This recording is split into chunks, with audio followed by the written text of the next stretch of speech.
Lalu datanglah air bah dan membinasakan mereka semua. Demikian juga seperti yang terjadi di zaman Lot. Mereka makan dan minum. Mereka membeli dan menjual. Mereka menanam dan membangun.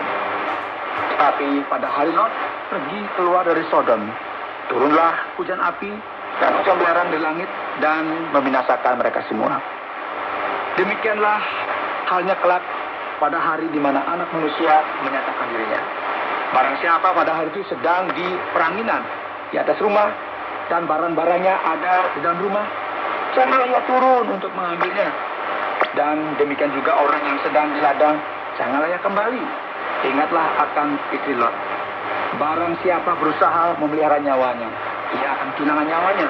Dan barang siapa kehilangan nyawanya, ia akan menyelamatkannya. Aku berkata kepadamu, pada malam itu ada dua orang di atas satu tempat tidur. Yang seorang akan dibawa dan yang lain akan ditinggalkan. Ada dua orang perempuan bersama-sama menghilang. Yang seorang akan dibawa dan yang lain akan ditinggalkan.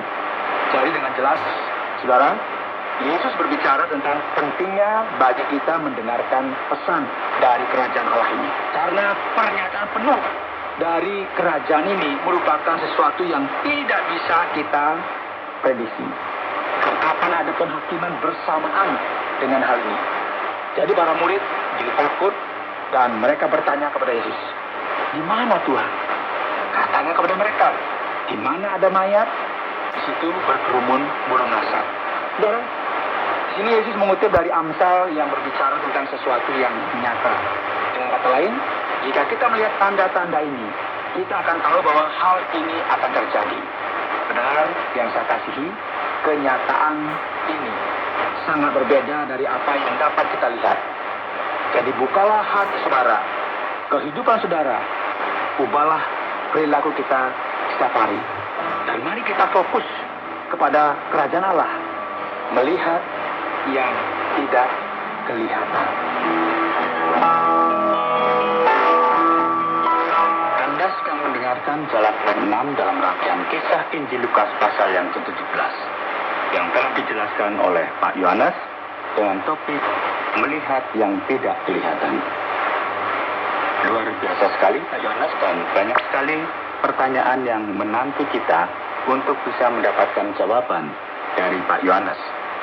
Terima kasih para pendengar sekalian karena saudara mendengarkan kami dengan seksama pada kesempatan pembahasan Lukas pasal yang ke-17 ini. Tidak dapat diragukan lagi bahwa akan ada banyak keraguan, tetapi tidak mengapa karena saat ini yaitu Pak Yohanes akan meluruskan kepada kita dan kita akan melihat beberapa pertanyaan yang ada. Jika kita melihat ayat 1 ya Pak Yohanes, skandal apakah yang terjadi di sini yang mengakibatkan seorang menjadi tersesat dan apa artinya ini? Ya, kita perlu melihat hal ini dengan lebih hati-hati Pak Otieng, karena masing-masing terjemahan Alkitab memiliki pilihan kata yang berbeda. Alkitab LAI berkata tidak mungkin tidak akan ada penyesatan. Sebetulnya kata penyesatan ini sudah jelas sekali kepada kita, yaitu sesuatu yang membuat seseorang menjadi jatuh atau lari dari iman mereka. Jadi apa yang diajarkan Yesus kepada murid-muridnya adalah bahwa penyesatan itu akan ada. Tetapi celakalah orang yang melakukan penyesatan tersebut. Begitu Pak Oti.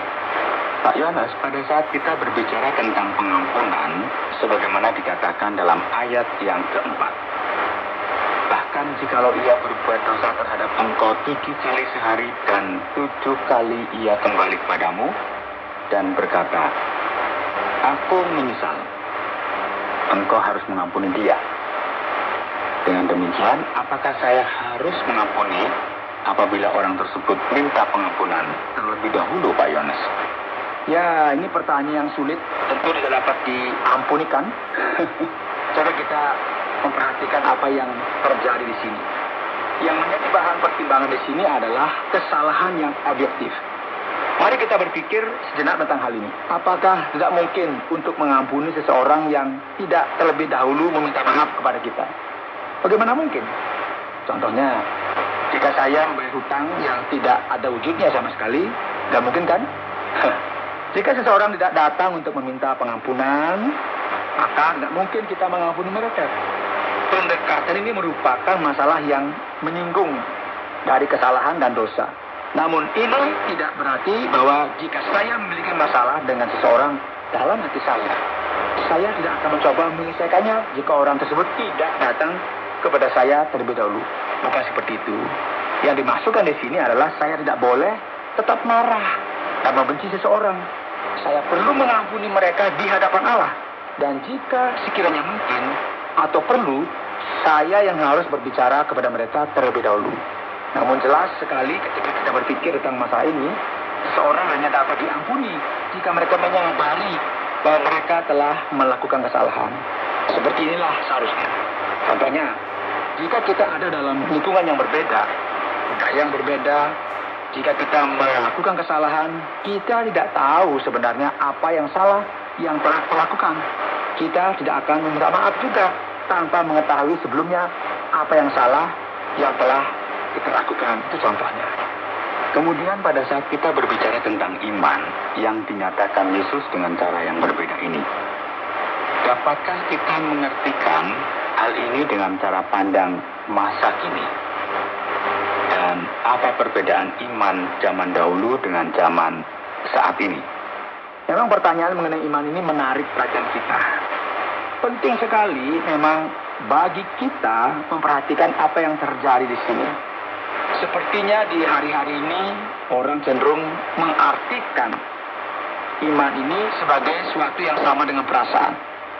Orang pergi ke gereja dan berkata, ya, saya ketika beribadah, saya merasakan iman yang begitu besar.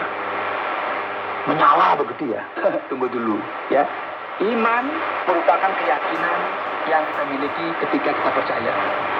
Jika saudara hanya merasakannya, maka ini bukanlah iman. Karena saudara mendasarkan kerohanian saudara pada sesuatu yang dapat saudara rasakan. Jika kita mengartikan iman bukanlah sesuatu yang dapat kita rasakan, orang lain bahkan memahami iman, dan ini adalah orang-orang yang memiliki pandangan teologi lebih berbeda dari kita. Mereka melihat iman ini sebagai kesepakatan, yaitu suatu kapasitas untuk mengajar orang lain mengenai pernyataan iman ini. Jika kita lihat dalam Perjanjian Baru, iman mirip dengan permainan sepak bola. Jika kita memiliki pemain yang dapat kita percayai, untuk itu kita berikan umpan kepadanya. Hal ini tidak berarti bahwa orang tersebut setuju dengan tindakan tersebut atau tidak. Apakah hal tersebut akan menjadi tindakan yang baik atau tidak. Jika orang tersebut percaya, ini berarti bahwa ia akan mempercayai instingnya pada saat itu dan mengumpankan bola tersebut. Itu kalau dalam permainan bola. Demikian juga iman dalam Perjanjian Baru. Jika saya bersyukur kepada Allah, maka saya akan bersyukur kepadanya atas apa yang telah Dia perbuat bagi saya. Sama seperti orang Samaria yang disebutkan di sini. Jika benar bahwa saya merupakan bagian dari kerajaan Allah, maka saya rela untuk memanggil Yesus sebagai Tuhan saya dan menjadi hambanya. Dan saya akan menunaikan tugas saya sebagai seorang hamba. Dan saya akan taat. Iman menjadi hidup ketika kita mengambil suatu tindakan untuk melakukannya. Dalam Lukas pasal yang ke-17 dari ayat 11 sampai dengan yang ke-19, diceritakan tentang 10 orang kusta yang disembuhkan oleh Yesus. Jadi saya menjadi penasaran ini Pak Yohanes, mengapa orang Samaria ini kembali kepada Yesus? Apa yang akan Yesus ajarkan tentang hal ini Pak Yohanes? Ya, Yesus di sini sedang mengajak ya. Kenapa demikian? Karena ketika kita berbicara mengenai kerajaan Allah, yang diharapkan adalah kerajaan ini datang dari keturunan Yehuda melalui keturunan Daud. Jadi siapa yang diharapkan oleh mereka untuk menyatakan kerajaan ini? Jadi siapa yang kita harapkan untuk menyatakan sebuah ekspresi yang berkaitan dengan kerajaan Allah ini? Apakah orang-orang semacam ini? Yesus akan membahas masalah ini dan berbicara mengenai berkat dari Allah. Mereka yang menyadari kenyataan kerajaan ini bukanlah orang yang ingin dilihat oleh seseorang, yaitu orang yang ingin kita jauhi, orang yang tertolak. Jadi orang Samaria adalah orang yang kembali kepada Yesus dan berterima kasih. Dan hal ini sangat ditekankan dalam Injil Lukas. Dan Lukas melanjutkan ceritanya dengan memberikan perhatian kepada mereka yang didiskriminasi dan mereka yang ditolak oleh masyarakat. Dan siapa sangka, saudara, orang Samaria inilah yang menjadi pahlawan dalam cerita ini. Yang berikut, bisakah Pak Yohanes memberitahu kepada kita mengenai kerajaan ini? Karena sepertinya agak aneh kedengarannya. Karena kerajaan ini ada, tetapi tidak sepenuhnya. Bagaimana maksudnya? Ya, ini merupakan suatu misteri karena kerajaan Allah ini dinantikan sejak zaman Raja Daud. Semua ini dimulai sejak zaman Raja Daud ya. Ini merupakan kerajaan yang tidak akan pernah berkesudahan dan Mesias akan datang dan memerintah selama-lamanya. Jadi apa yang kita harapkan di sini, saudara? Sebuah manifestasi dari kuasa atau pemerintahan.